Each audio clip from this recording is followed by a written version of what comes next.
want to share something a little different than usual. It's not just going to be what's growing in my garden, but it's instead what my garden is teaching me. I mentioned recently that I've been dealing with some health concerns, and so during this time, it's really made me focus on the slowing down, taking care of the small but impactful things, and how that relates to me as the gardener. Hi you guys, this is Nicole from My Carolina Garden. My garden is located in Growing Zone 8B, and we are in southeastern North Carolina. The first thing that has become very clear to me is that patience is more important than productivity. When you're maybe younger, you kind of are a little bit more impatient, I would say. You want things done quickly on your timeline, forget about kind of nature's timeline.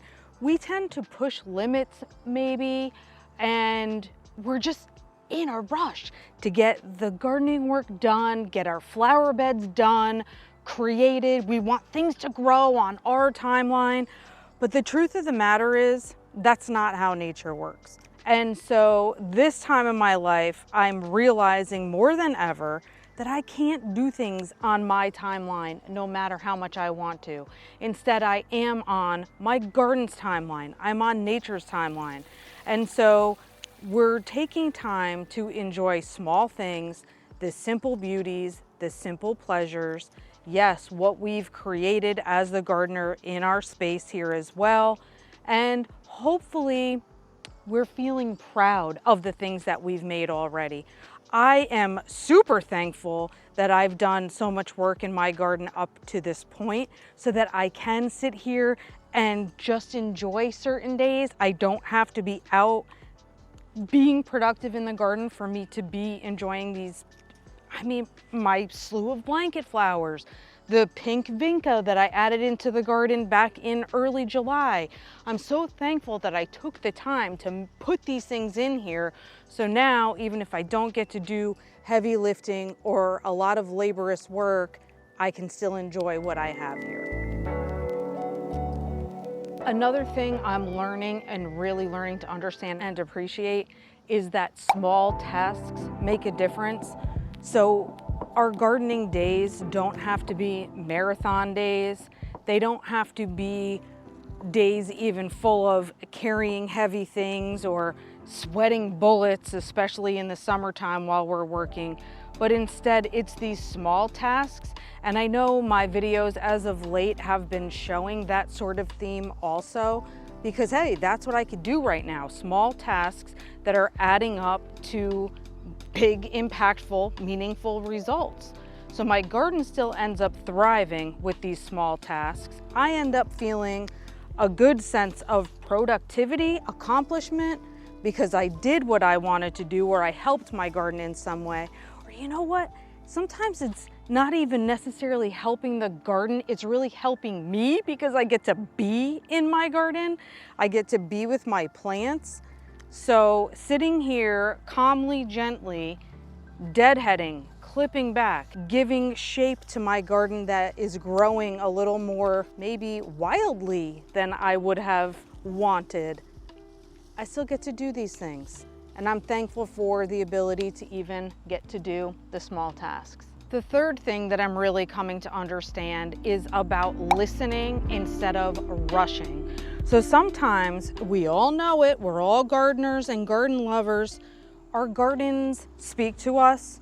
Wilting flowers may let us know that it needs water. The soil may be dry, telling us it needs water. Bugs start to attack, saying that our plants need some other kinds of care. All of these things happen in the garden, and if we're not rushing, we can pay attention to them. So I've realized that my garden is actually teaching me about life right there, about life for myself, about not rushing with my own health. It's reminding me about the times when I need water. That's right. Taking those water breaks when maybe we're not even used to doing it is huge. Telling us when it's time to rest, and also when I need sunshine. Our plants certainly let us know when they need the light. It's okay if we think about when we need the light. Being outside is wonderful. Sometimes it's everything. Catching some vitamin D, catching the warmth of the sun, having our feet being dipped in the pool. All of these things my body might be telling me I need, and I want to listen to that. So the garden reminds me to tune in instead of powering through. And it turns out that even though I was having a hard time being patient with resting, I'm actually really thankful for the lessons that I'm learning. Something else I'm coming to appreciate is the beauty that you can find in stillness. Now, I've said it before, so I'm going to say it again. I am not the kind of person who easily sits still. I don't love being a couch potato or sitting around a lot without movement or, again, that sense of productivity. However, I've come to realize that beauty doesn't just come from quick motions. It doesn't just come from, again, like I said before, like running a marathon. Instead, the beauty is in a simple bougainvillea flower that sits there delicately without moving. Now, currently, we don't even have a breeze at this moment, so you can just sit there and see. The beauty exists without heavy motion, and I love that. So I'm thinking about that for myself also. How can I be in my garden without tons of severe motion and movement, and again, get that enjoyment? Know that the growth is happening even though I'm not seeing it with my eyes. These things take time. Things, again, happen on nature's timeline and not ours, and just really, really good lesson for life in there. So, appreciating that stillness. The next one, number 5, and then I'm gonna give you my 2 absolute favorites on this list. Number 5 is the garden is ever changing. What that means is it's never going to be perfect, not ever. So we need to keep that in mind as the gardeners again, because sometimes we can feel like we are fighting losing battles constantly between bugs and disease and the weather. It's not worth it to constantly fight those battles. We have to just know that perfection is not ever going to be what we're aiming for. Our gardens will continually change with the seasons, with the diseases and the bugs or whatever comes our way, and we're just gonna roll with it.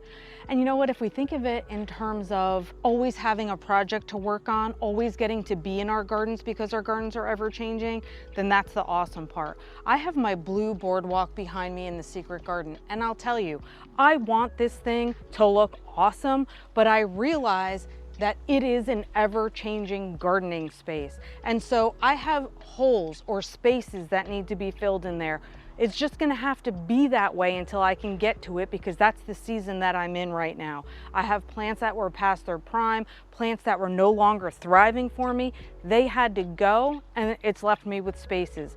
Now trust me, when I'm feeling tip-top and probably October rolls around and our weather's feeling awesome, that's when I'm gonna get into filling up my empty spaces in my blue boardwalk and enjoying that garden space again. So the gardens are ever changing, and that's a good thing. Number 6, this one's one of my favorites.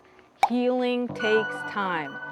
And that's, again, not just the garden, but us too. That is a lesson for life that I'm learning right now. And I'm standing in my shade garden talking about this one because here we go. Here they are right here. See these white speckles on the leaf of my coleus right here?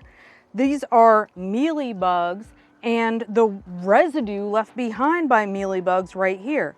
So this garden has been having to heal from mealybug infestation. So I had some plants that totally had to get taken out of here, and then I'm trying to keep my infestation at bay using my neem oil. So this space is the perfect example of showing things had been struggling, they're bouncing back. Healing takes time though. So let's understand, I'm not just gonna spray this with neem oil one time and then I'm done. No, the coleus needs some looking after, and we need to be spraying multiple times. Our healing also takes time. So be it. It's hard to be patient some days, but that's just the garden proving another life lesson for us. Number 7, and arguably maybe the most important one on our list, is having gratitude for small wins. So again, gardening imitates life, life imitates the garden, and small wins and being thankful for them is hugely important. I'm here in front of my Gomphrena that was given to me from a friend, kind of a situation. I had never had it before. I didn't know if it was gonna thrive for me. And here it is thriving in multiple colors in my garden, and I'm super thankful for that. So if that doesn't sound like the right kind of win for you though, I have another kind of win back here, and it's with this green twister echinacea. I have had a very hard time finding it anywhere or growing it in my yard. This is the first year I'm successful with it. So having the green twister growing in my yard is a win, and I am incredibly thankful for that one as well. Another win for me is the fact that I tried for the first time last winter to overwinter caladium, and it worked. So I actually had caladium come back for me, first time ever. That's a little bit of a thrill for me. And again, we're all gardeners, so we understand how important it is to get things that you love to come back. Or maybe you've propagated something for the first time and it was a success. That's a huge win in my eyes. This year has been a very coleus heavy year for me. I've been propagating it like crazy, and I still feel amazed and grateful that I can propagate it as easily as I do. Now it's adorning many areas of my garden and different pots as well. So gratitude for small wins adds up, and that just makes us feel better inside completely.